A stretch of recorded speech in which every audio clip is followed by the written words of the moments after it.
So what's really needed here are people who are obviously tolerant and cosmopolitan and committed to all the right things. You mean of the faith, of the Islamic faith? No, no, well, no, but I mean, even people like ourselves here. I mean, just Right, people who obviously are not bigots, right? Who can right. honestly say, I love the music, I love the buildings, I love the food. I've got friends who from all these cultures. I want a cosmopolitan society, but I can talk honestly about the consequences of belief systems and different norms, and not all cultures represent equivalent software packages to be running on your brain when it comes time to collaborate peacefully with strangers in a pluralistic civil society. And one of the things you have on your hard drive is a total commitment to the veracity of everything in the Quran, and a commitment to defending that claim against all critics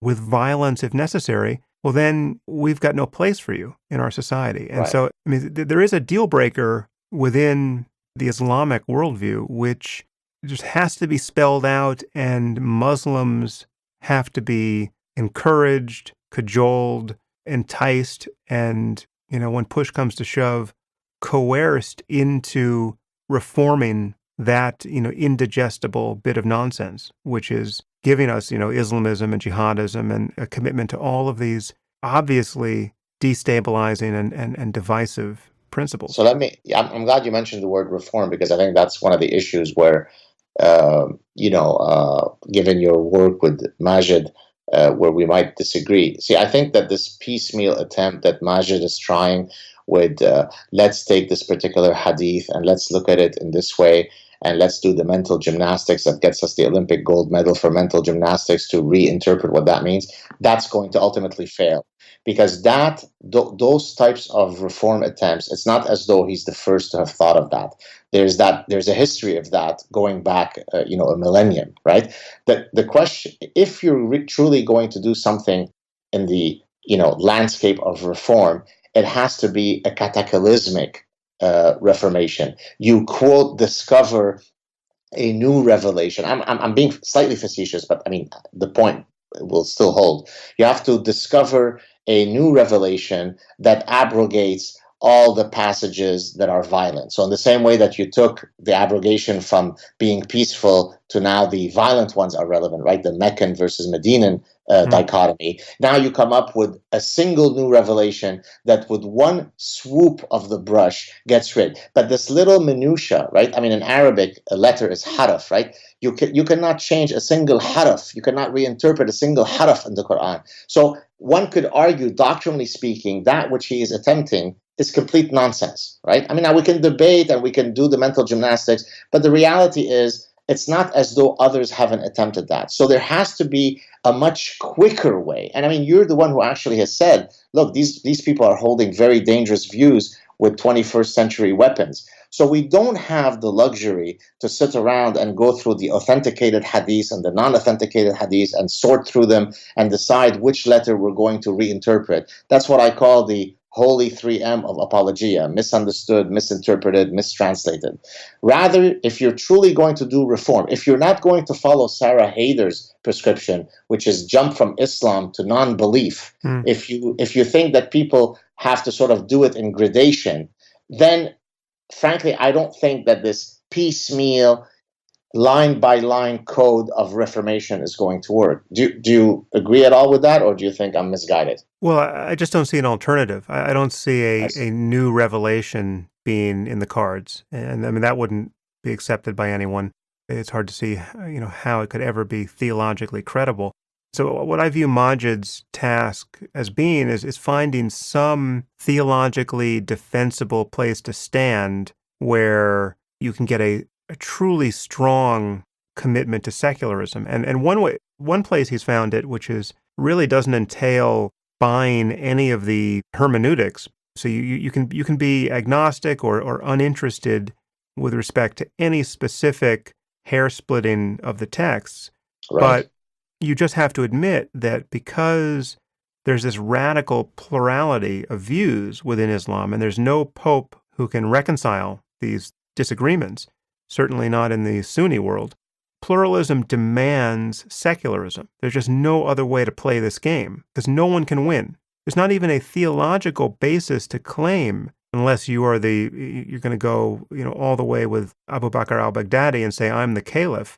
There's no way to claim that your view of the matter supersedes anyone else's. So you're left with this pluralism, and then it is just one small self-preserving step to secularism there. It's like, how do you want to organize society when we can't agree about the ultimate nature of God and his edicts? Well, we'll just keep all of that out of public policy, and you can be privately crazy as a Salafi if you want to. Now, of course, that's an unstable situation because the kinds of things that truly doctrinaire Muslims believe is that all of this is so important that you can't keep it out of public policy, because what you're doing when you keep it out of public policy is you're allowing people to go straight to hellfire for eternity, right? And you're allowing them to corrupt your children. And this ambient level of sinning going on around you in society is intolerable given the requisite beliefs. That's why beliefs matter, and that's why it's important to criticize bad ones in the end, because beliefs inevitably show up. What you really believe when the stakes are high inevitably shows up in your behavior and in the kinds of laws you want to see written. And that is the legitimate fear you've expressed, that when you bring in vast numbers of generic Muslims into your otherwise pluralistic society, you are, just by dint of numbers, bringing in people who are very likely committed to something that is quite a bit more indigestible than even your run-of-the-mill fundamentalist Christian or Mormon is going to be committed to. And that's something that a lot of people are spending a lot of time lying to themselves about that, but it is just true. But I just see Maajid as someone who is taking great risks to try to articulate a reformist starting point. And I think I've said this before on the podcast, one of the most depressing things that I've encountered since collaborating with him has been bearing witness to the evidence of how unpopular he is and that position is in the, quote, moderate Muslim community. Just his collaboration with me, just having a conversation with an atheist from the point of view of, normal Muslims. We're not talking about Salafists. We're talking about just the sorts of people, he has to interact with. That is more controversial than his talking to a jihadist. And so, the fact that is even possible to say, it shows you how far we are from getting to anything like normal. And when I see how he's disparaged as a neocon nutcase from their point of view, it is very scary. And it's precisely why I'm arguing that it's not going to ultimately work. But here's another possibility. I'm curious to get your reaction to it, and I should start by prefacing it in terms of I'm not sure how I feel about this, but I recently had a conversation with Andrew McCarthy, who was, I think, the lead federal prosecutor on the original 9/11 case, the 1993 one with the blind sheikh and so on. And of course, he's a lawyer, and he of course understands, the constitutional law. And so towards, I think, the end of our conversation, we got into a discussion of whether it could ever be conceivable to declare, if not all of Islam, many tenets of Islam as seditious, as not consistent. And actually, he said that there are very clear legal pathways for that to happen. So, well, first, I guess the question is, have you ever heard of this particular argument? And if so, what are your views on it? No, I hadn't heard that, but it's, it's very much in harmony with the way I view religion. The primacy we give religious views as opposed to any other sort of views is just dysfunctional and in specific cases suicidal. All we have are ideas. We have beliefs, right, and the way we talk about them, and beliefs are, our operating system for behaving in the world. Everything we claim to know about the world, everything that motivates us, everything that really defines our humanity can be on some level described as a belief. And a subset of those beliefs are the beliefs people claim are religious, And they have this, inconvenient property of one being the beliefs they consider most important, most defining of who they are, and in fact that the beliefs that they're willing to live and die for, and in certain cases have their children die for.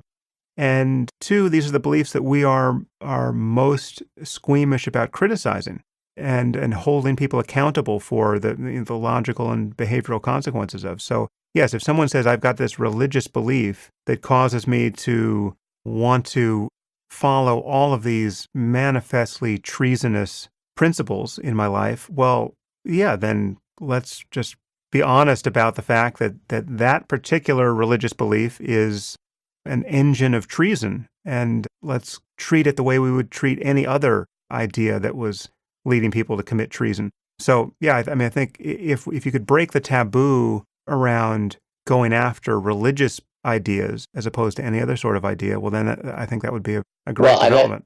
and let me give you two specific concrete examples of that. So, for example, if you look at Sharia, uh, you get some imam who comes on CNN and says, "Oh, geez, Sharia. I mean, 99% of it is perfectly consistent with the American Constitution." I mean, it's difficult to imagine what worldview a CNN moderator can allow such a ridiculous. I mean, to say that the Earth is flat is less wrong than what this imam said. It is almost impossible to come up with a legal code that is more antithetical to the American Constitution. So let me give you just one example. Mm. Crimes in Sharia, the punishment for crimes are specifically dependent on the identity, typically the religion, of the perpetrator and the victim. Yeah. Boom, there goes the American Constitution, right? So you wish to adhere to Sharia, you are in violation of the most fundamental tenet of American Constitution. You're gone. It's illegal. Number one, and it shouldn't take huge discussions. That's number one. Number two, Geert Wilders is currently on trial again in the Netherlands. He was on trial a few years ago for pronouncing something that was veridically true, and the magistrate said that even though something is true, if it incites, antipathy towards a group, then you shouldn't be allowed to say it. So the truth is illegal if it hurts somebody's feelings. I mean, that's literally the legal position that they were on. So recently, he's now on trial because he asked his constituents, the guys whom he represents. He's a politician, as you know. He might be the prime minister of the Netherlands at some point. He asked them, "Look, do you want more Moroccans in the Netherlands or less?"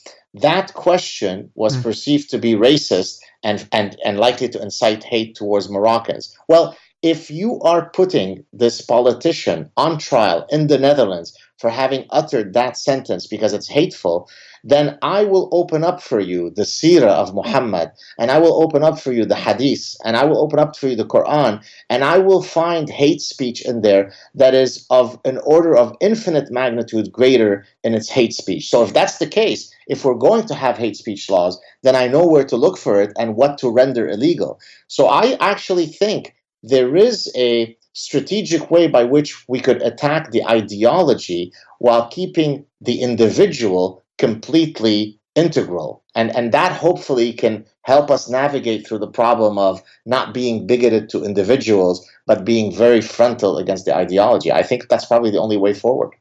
Yeah, except in this case, I'm against making hate speech or any other kind of speech illegal.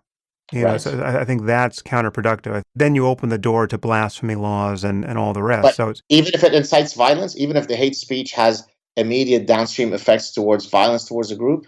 well, the border there is kind of fuzzy. I forget how it's legally defined in the U.S. I think we probably have the balance right most of the time. But I think, yeah, I mean, you should be able to be pretty provocative and hateful and still be protected by the First Amendment, in my view, because I actually agree with you. yeah, I mean, the appropriate response is having your reputation destroyed. No one comes to your business. People don't want to marry you. And if you can find your own group of hateful lunatics to socialize with, well, then that's just the price we pay for tolerating unpopular opinions. So, for instance, Holocaust denial laws in Western Europe, I think, are ridiculous. You should be able to deny the Holocaust. You just, I've argued the exact same thing. I'm glad we're on the same page here. yeah. And I think Geert Wilders, if I'm not mistaken, he thinks the Quran should be banned. Well, I think because his argument is that the Quran is actually a recipe book for inciting violence toward, and then he could name the specific group. So I think Yeah, that's his argument. He's not just sort of speaking in the hypothetical that let's ban it because we don't like that book. It's because it incites violence. right. But and I would agree, certainly, given the nature of recent history, you could make that argument. But banning Mein Kampf in Germany also, I think, was counterproductive. I think it's Right. just not the way to go after ideas is to go after the ideas, and you create this kind of perverse, forbidden fruit, false martyr syndrome happening once you ban these specific tracks or make it illegal to say certain things or have certain kinds of conversations. You push these things underground. Now they become framed by another set of delusional ideas, which is justified here, is that we are now being victimized by the unbelievers or the people who aren't pure enough or who don't have enough white pride or whatever it is, and our prophecies are being borne out. It's like what happened to the Branch Davidians, Oh, the cult that died in Waco. David Koresh. David Koresh. Yeah. Yeah, it's like if you become insular enough and you amass enough of an armory and you talk long enough about how the government's going to come in and try to take all your guns and you're going to have some last stand. Well, there's a kind of self-fulfilling prophecy to these manias, and I think the solvent that we should generally rely on is just more conversation, more light being shined on bad ideas and their consequences. So passing laws against ideas, I think, is in general the wrong move. And this goes to also something like the burqa or the niqab. I think it's, and here I'm a little torn because I know people are being forced to wear these things. And when you think of girls being forced to wear a veil by their crazy parents, Yeah. then you want to figure out how to stop that. But I actually then if your position is that no, let's not intrude on their right to quote choose, I actually think that my right to be able to read your facial features, since that's an evolved yeah, quality in my communication system, supersedes your right to be in a tent. And if you want to be in a tent, then you don't belong here because I want to be. When I walked to that school, not schoolyard, the play park, hmm, and there were two, I'm guessing women, but they could have been anybody, right? I can't tell who they are, who were in black, and we all froze. And I come from that land, and my daughter got scared, and we got back into that car. Then my rights lost there, and therefore, no, I don't think that we should allow that expression, yeah. especially when we do know that it is actually seldom. I don't think many sane women, when not forced in one way or another. Force, by the way, of course, doesn't have to be I'm going to behead you if you don't wear a burqa. Force could be that this is the norm within our system, and you better abide to it, or else you'll be ostracized, right? So that is forced also. Well, no, I don't want that in my streets. Well, I certainly agree. I think the line drawn at the face, it makes sense. It's just there are other cases. So, like then what do you do with someone who's wearing a Halloween mask in the park, right? Should that be illegal? I mean, if you're going to, if the law is you have to have your face exposed in public, that seems unenforceable too. I mean, but I can understand that on private property, you shouldn't be able to walk into a McDonald's wearing a Halloween mask. They should be able to kick you out for wearing it if you won't remove it. But as a general matter, it just seems like if you're going to say that no one can cover their face, I mean that's how you have to do it. You can, because all of these things can be Right. defined and redefined in ways where suddenly it's religious garb and suddenly it's not, but it's actually the same thing. So Well, that's precisely, by the way, why to go back to the legal point I made earlier, the states that are trying to pass effectively they are anti-Sharia laws. They've now reworded it to say no foreign laws, precisely because they wanted to make it appear as though they're not targeting any particular religion or any particular ideology, but rather it has to be integral to domestic law and no intrusion of foreign law. When we all know that it's really about Sharia. So yeah, what you're arguing is something similar. You're saying, look, you ultimately have to express the law in a way that doesn't make it seem as though you're targeting a particular group, and I guess I could sign off on that. yeah, I think with with the burqa and the niqab in particular, I mean, I definitely do think veiling the face is an important variable there, just socially and as a matter of the woman's experiences, certainly if she's being forced to do this. And it's also, I mean, we should just be able to talk honestly about what these clothing choices mean, whether someone's making them for themselves or they're being forced on them by others. I mean, this is ideological clothing which conveys a set of ideas and a commitment to them that is every bit as salient, or at least should be, as seeing someone with a swastika tattooed on his Exactly. forehead, right? So if you feel a certain way about the person who's openly wearing a swastika, you should feel a certain way about a guy who's happy to have his wife in a niqab or demands that his wife be in a niqab in Montreal.